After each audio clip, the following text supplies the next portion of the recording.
We have unlocked all of Southpaw Deep Space 9 Season 5. Season 6 will be available exclusively on Patreon or Substack.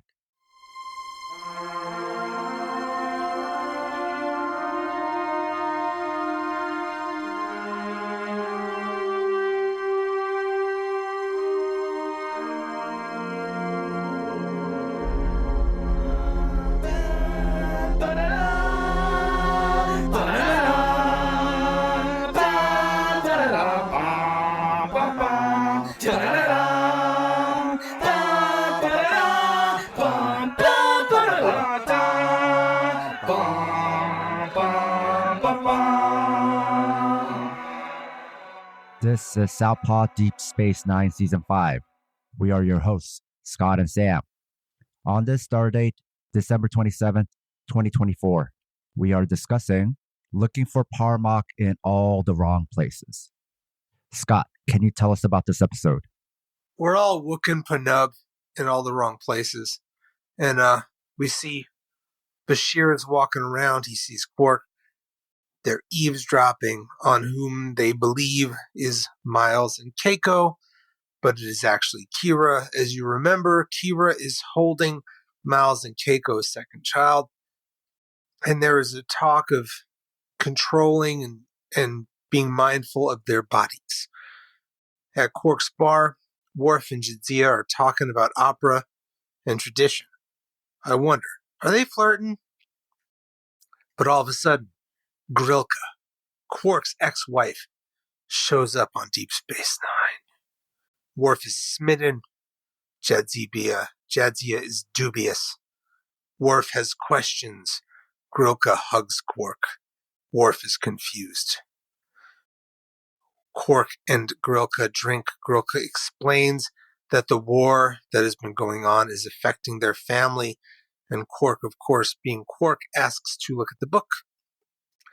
Quark feels and gets threatened by Grilka's squad, and Jadzia tells Worf about the episode House of Quark, which explains why Grilka and Quark had their situationship. But Worf, he is smitten. He's got a crush, even though they don't really talk. Bashir and Miles are kibitzing. Miles is sort of controlling the pregnancy, micromanaging. At Quark's bar, Worf attacks Morn and apologizes right before. He is acting all tough. He wants to start a beef with the Klingons. He wants to show flirtation to Grilka, but he is told because Worf's house is shamed, he will not be able to rock with Grilka. And if you know some of the backstory of Worf from TNG, he has never dated a Klingon. He is rebuked. He does have a son, but, from a previous fling, not a Klingon. Worf is feeling all the feelings. He is angry. He is resentful that his family is hated.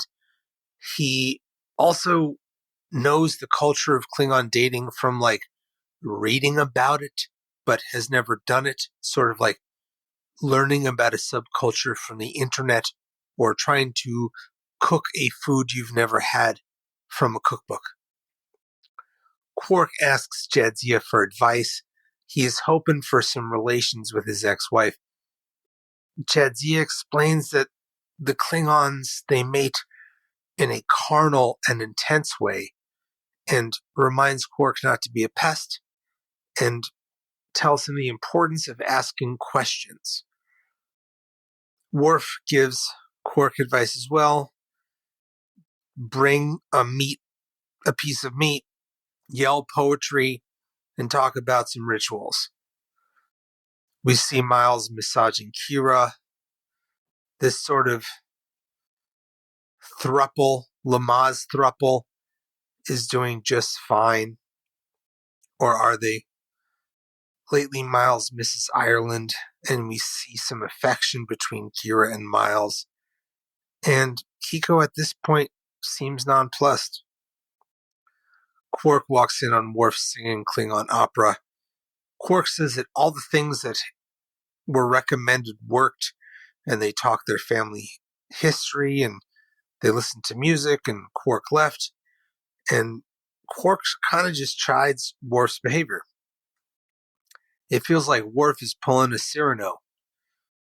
Worf then shows Quark in the VR suites how to get nice with the batleth, the main Klingon weapon, and tries to show him the language, but Quark performs it without emotion. Odo is worried about Miles not doing right, and that the station has sort of been getting messy as this whole pregnancy is going. Kira starts getting defensive of Miles as she reminds him, Odo, she is carrying Miles' baby, and Odo picks up on the feelings.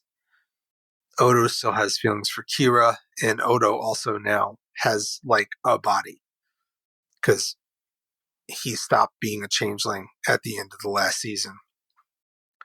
At Quark's, Grilka's squad seem upset, and after practicing the Klingon LARP, Quark is connecting. Grilka's protector is angry and pushes Quark and asks for combat death. Keiko and Miles are enjoying some wine and love. Kira's frustrated, tense, so she decides to go to Bajor for a few days, and Keiko asks Miles to go. They agree, although things seem a little off. Quark asks Jadzia and Quark what to do in this fight, and he's like, wait, do I just recommend my last move where I just offered to be slaughtered, and they realized that wasn't cool. Quark is like, is there a ritual to get me out of it? Quark is like, no, but they figure out a way where he can puppet Quark and control his actions. Jadzia keeps on asking why Worf is being like this for someone he doesn't know, and she continues this sort of vibe. Quark comes to fight Topak, but because Worf is nice with it, Quark is actually doing well. They're confused at why he's doing so good. But then Worf, in a plot situation, breaks connection, which is, of course, surprising. Quark uses his faith to slow down the fight. He makes a speech. He makes up this thing called the Right of Proclamation, which consists of a person giving a romantic love speech. But at that time, Quark gets the upper hand. He could kill his enemy, but does not. Grabs Topak and his batleth, and Grilka exiles him. Quark and Grilka go have what I believe to be aggressive, sexy time. Jadzia then starts a fight with Worf, implying she likes him. She does. They fight. They have a moment, and they have what I believe to be aggressive, sexy time. The place in Bajor is very romantic, and Kira and Miles realize that they're having a connection, but they know better. Kira will go see some peeps and tells Miles to leave. Bashir notes that Quark is all beaten up from doing things with Grilka, and then Worf and Jadzia come back, and they are also worn and battle-worn as well. Worf understands that normally in the tradition they would be married. Jadzia admits that there's aggression and just would like to be held by Worf and see where it goes. Worf is nervous, but seems interested. A note to our listeners. If you love the Southpaw Project, please support us and help us get paid for our labor by financially supporting us on Patreon. This will give you access to exclusive bonus content, like transcripts, early releases of Southpaw Deep Space 9, our fictional narrative podcast, Fighter's Brew, break-free versions of our shows without interruptions like you're hearing now, bonus articles, Fighters Brew transcripts with extra content, Liberation Martial Arts Online, as well as our private chat group on Discord. You can find all pertinent links at southpawpod.com. So as you mentioned, this was DS9's version of Cyrano de Bergerac. I think I laughed more in this episode than any other DS9 episode. And part of the comedy in DS9 doesn't come from the direct writing, but what you already know about the characters. This is why the comedic episodes keep getting funnier and funnier as we go along. So being in season 5 and us knowing the characters so well allows for more absurdity and comedy. This also explains why sometimes you're trying to tell somebody about a funny episode about something, which isn't necessarily a comedy, and they don't see the comedy in it. The reason why is often they don't know these characters. So the comedy is, here's the characters, here's what you know about them, and then here's the absurd situation with them in it, right? So that's why it doesn't translate unless you've invested a lot of time in getting to know these characters. So it's this pre-existing history that made the relationship with Kira and Miles also so tense. And in one moment, go from comedic to real. It wasn't just an attraction, but a sadness as well about the attraction. And it's kind of sexy. This episode is kind of sexy. And Star Trek doesn't do sexy that much. And honestly, I don't know. I was kind of feeling it. I really was. And also this episode, the subplot paralleled the main plot, where Worf can't pursue his affections and has to help Quark. Like Miles, Kira and Keiko is another love triangle with Dax involved. However, despite the Dax and Worf love story being foreshadowed longer, the Miles and Kira story felt more natural to me. Maybe it's because we've known both characters since the first episode. Either way, the main plot got us to Worf and Dax getting together, or at least in that episode. But in these two plots, we got to see courtship and forbidden love play out in various different ways with various different rules. It's a Ferengi episode, but also a Klingon episode, but we also got to see more of a standard human romantic love triangle. Something they didn't address, however, is relationships with coworkers in the same military, all of whom have different ranks. I think this is one day-to-day difference between liberals and radicals. Radicals tend to think about the starting power dynamics, and liberals tend to only think about it after the relationship has started and only in the light of patriarchy. So in liberal media, that's often never thought about unless it's an explicit story about harassment. But taking it as it is, it was the funniest episode so far for me. I enjoyed it. Scott, I'd love to hear your thoughts, how you rated it, and where it is in the mythology, and especially the Dax-Worf relationship. So I'm giving this episode a 4. And here's why. This is where Jorf happens. Jorf being Jadzia and Worf. If you've been paying attention since Worf came, there has been sort of an attraction, and it's been largely one way. I mean, Jadzia is a sex positive, pansexual,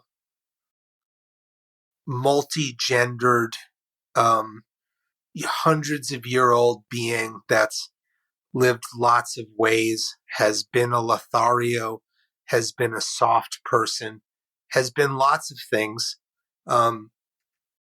is, in our modern language would probably define themselves as a queer person, but I don't think that was a term really used by the people writing Star Trek in 1995. And her sort of complicated libido just connects to Worf in his love and self-loathing and passion and guilt and anger and honor. I mean, you do not really have many characters as morally complex as Worf. So when this moment happens, and I'm not saying, I don't want to say whether this continues. To me, it makes sense. And I liked it, and I thought it was done in a really smart way. So for that, it gets a 4. The Quark stuff did really nothing for me. It was funny. Yeah, it was funny. It was funny. It was hilarious, actually. And you sort of saw a genuine part of Quark, which you see more as the show progresses, but it's not like you're going to get a full sea change of Quark. I'm not trying to spoiler alert. Because in this episode, right, there were two couples that got together. One is mythology. The Quark story is more just like an episode of the week kind of love interest thing. Is that what the difference is? It's not that important. To me. And yeah, it's just, to me, it really got the characters. The Miles, Keiko, Kira love triangle was true to their characters. And again, there was a sensuality in this episode, which you don't get a lot of in Star Trek. And like, sensuality is nice. Sex is great. And love is multifaceted and can sometimes be subversive. And yeah, is this episode the most practical of our leftist understanding of Deep Space Nine?